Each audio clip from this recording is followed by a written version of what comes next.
আলাইকুম। আমার নাম মোহাম্মদ ফিরোজ মাহমুদ ভুইয়া।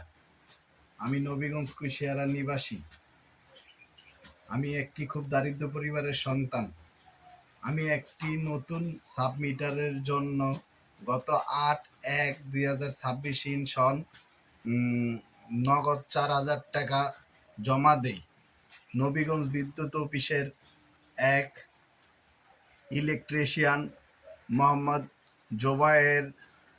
জোবায়ের এর কাছে, কিন্তু সেই টাকা তিনি আর ওই মাসে জমা দেন নাই বিদ্যুৎ অফিসে। সে টাকা জমা দেয় আগামী মাস, অর্থাৎ ৩/২/২০২৬ সন তারিখে।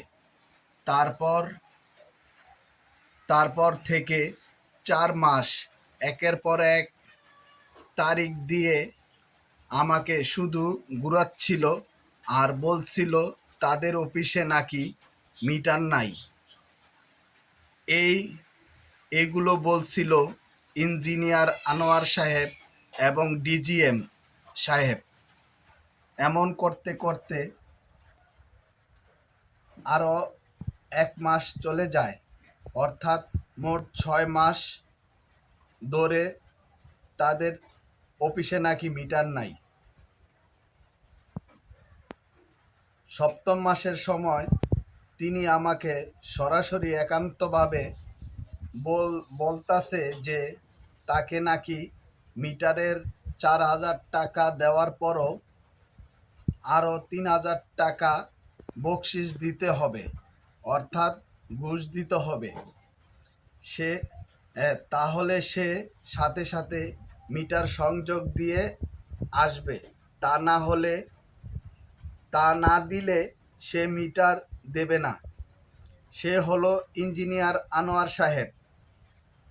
এ হলো তাদের বর্তমান কার্যকলাপ। অসহায় মানুষদের সরলতার সুযোগ নিয়ে তারা এইসব কার্যকলাপ করে বেড়ায়।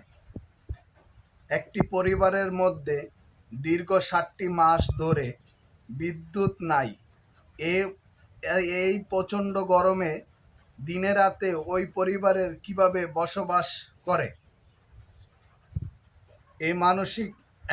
তাই মাননীয় সরকারের কাছে আমার বিনীত প্রার্থনা এই যে তিনি যেন আমার পরিবারের কথা বিবেচনা করে ওই সকল ঘুষখোর কর্মকর্তা এবং কর্মচারীদের কঠোর আইনি ব্যবস্থা গ্রহণ করেন, এবং আর যাতে কোনো পরিবার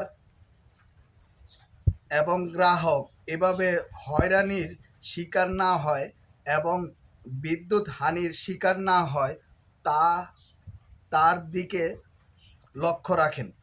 এ বলে আমি আমার বক্তব্য শেষ করলাম।